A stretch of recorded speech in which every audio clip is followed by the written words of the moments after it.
أعوذ بالله من الشيطان الرجيم بسم الله الرحمن الرحيم.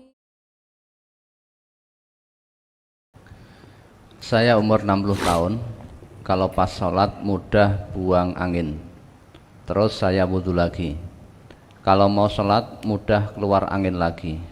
Bagaimana sholatnya, diteruskan apa tidak? Keroan itu masuk angin. Ya, Nabi kita bersabda, "Idza wajada ahadukum fi batnihi syai'an." Jika salah satu di antara kalian merasakan sesuatu di dalam perutnya pas sholat ini, fa ashkala alaihi akhraja minhu syai'un amla, awalnya merasakan di perutnya, kemudian jadi ragu, apakah keluar sesuatu dalam arti buang angin atau kentut atau belum kentut, ragu-ragu, iskal, perutnya keruwel, begitu merasakan sesuatu misalkan, namun dia ragu, iki ngentut porak, maka fala yakhrujanna minal masjidi, janganlah dia keluar dari masjid untuk berwudu. Artinya ya, batalkan sholat, keluar dari masjid untuk wudu, jangan, kecuali ya, hatta, sampai atau hingga yasma'a sautan au yajidarihan, kecuali kalau nanti yang bersangkutan mendengar suara, misalkan dut, nah berarti sudah ngentut.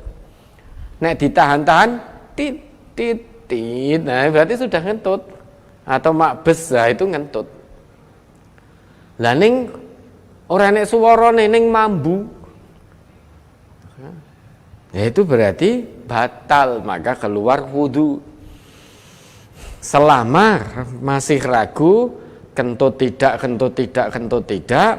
maka teruskan sholat. Teruskan sholat. Itu was-was dari setan. Setan itu kalau ada hamba Allah yang sholat, dia akan mengganggu. Ganggunya biar tidak khusyuk, ya. Biar tidak khusyuk. Munajatnya kepada Robnya, kepada Allah, biar tidak khusyuk. Maka diganggu, kaya pengen buang angin, kaya pengen kentut. Terus ada was-was mamang juga, perasaan mamang, ki jojo ora kanggo. Bahkan ketika mau memulai loh, bukan pas sholat tok, ada ini hamba Allah yang senantiasa diganggu dengan was-wasnya setan. Gangguannya apik gitu loh. Kaya-kayane apik, ning itu ternyata membinasakan, menyengsarakan. Misalkan ketika mau sholat, dia ambil wudu, bismillah, ini ora dadi-dadi, iki wudune urung sah. Begitu kumur, wah istinsaknya belum sah, baleni lagi. Sudah sampai muka, sudah sampai tangan begini, masih ragu lagi, muncul keraguan lagi. Wah tadi pas basuh muka belum rata, dibaleni lagi dari sampai basah kuyup.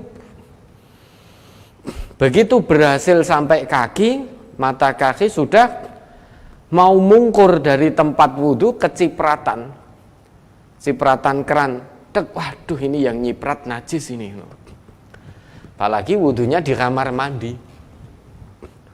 Mau keluar dari kamar mandi kok kroso enek ketetesan banyu. Waduh, ini air najis. Akhirnya wah najis, wudhu saya ndak sah. Wudhu lagi. Kayane apik toh. Kayane apik, bisikan setan itu mengajak kita untuk selalu ya suci. Kena najis, ini kuwi najis lho, engko ora kanggo nek nggo salat. Ya sepertinya kan bagus. Tapi ternyata itu buruk. Itu buruk. Berhasil wudu, mau sholat ganti pakaiane kabeh. Sak dalem-dalemane ganti kabeh. Sudah itu mau sholat Allah ra rampung-rampung. Allahu Akbar ra rampung-rampung. Pernah melihat yang seperti itu?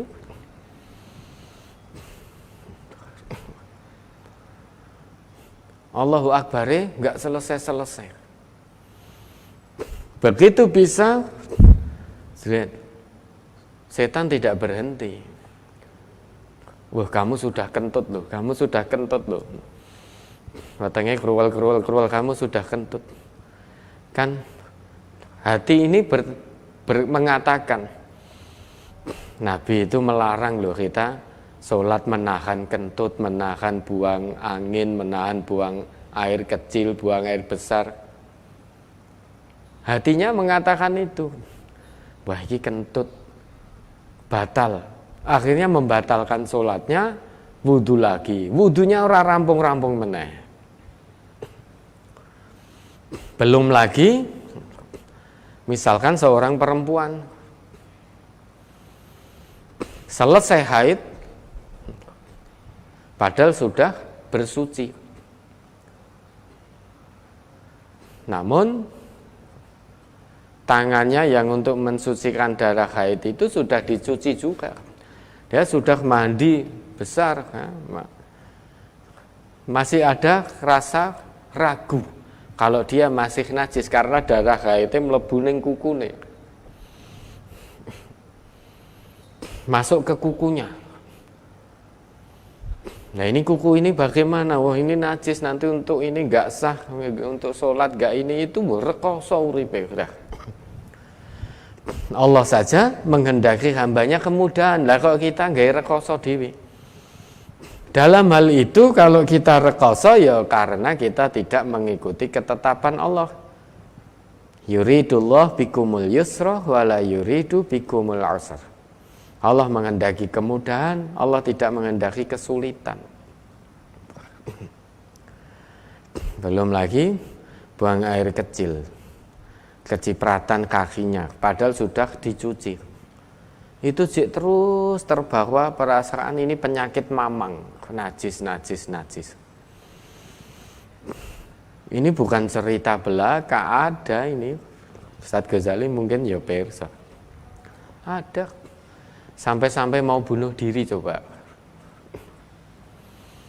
Mengatakan kepada bapaknya, Pak, aku kesel urip ngene iki. Aku kesel urip ngene iki, abot tenan. Yo abot wong waktunya munggo wudu odas adus terus kok. Hanya dibuat wudu, hanya dibuat mandi. Bahkan perasaannya itu air kencingnya sampai naik ke rambutnya. Sehingga harus keramas. Selesai mau keluar kamar mandi, kroso ketetesan. Waduh, najis lagi, keramas lagi. Habis maka rekoso. Rekoso. Kalau dia habis dari mana itu, semuanya pokoknya dicuci kabeh. Sampai-sampai ya, sampai-sampai orang tuanya kalau dia habis buang air kecil atau buang air besar sudah toharoh ya, sudah cebok, ini sudah bersih. Bapak ibu kon ngambu tesih mambu mboten gitu. Karena nek masih mambu itu masih najis. Dia meyakini itu. Karena najis itu selama masih bau dia najis. Nah, akhirnya bapak ibu suruh membau. Sehingga hidupnya hanya untuk itu. Lama-lama terasa lelah, capek, bosan dengan hidup. Namun alhamdulillah karena dia yang ngaji, imannya masih ada, alhamdulillah tidak jadi menyelesaikan hidupnya sendiri. Ya, dia tahu kalau sampai menyelesaikan hidupnya, dia tahu tempatnya di neraka. Ning dunyane wis kaya ngono, apalagi sampai di neraka. Alhamdulillah sadar hari ini, alhamdulillah insya Allah sudah sembuh dari penyakit itu. Setelah sekian lama, tidak cukup banyak sebulan 2 bulan, setahun 2 tahun mengidap penyakit seperti itu bujuk rayu setan. Maka jangan dituruti. Al yakin la yuzalu bisyak. Keyakinan itu tidak dapat dihilangkan dengan keraguan. Ya, tadi misalkan habis buang air kecil, buang air besar, kemudian sudah beristinja. Sudah, dengan istinja itu berarti muncul keyakinan posisinya sudah suci dari hadas. Suci dari hadas itu dalam arti ketika tidak hendak sholat, artinya sudah beristinja. Nah, dengan istinja itu muncullah keyakinan tidak lagi najis. Nah, kalau sudah muncul keyakinan itu tidak bisa dihilangkan dengan keraguan. Mbok setan pintere kaya ngopo membisiki kita untuk mamang ragu-ragu, kita yakin tidak bisa dihilangkan dengan keraguan. Seperti panjenengan saat sholat. Dengan panjenengan mengambil wudhu tadi sebelum sholat, maka dengan panjenengan wudhu ada keyakinan bahwa panjenengan sudah suci dari hadas besar maupun dari hadas kecil. Sudah suci dari hadas kecil. Karena kalau hadas besar harus mandi janabat. Jenengan wudhu suci dari hadas kecil mau sholat.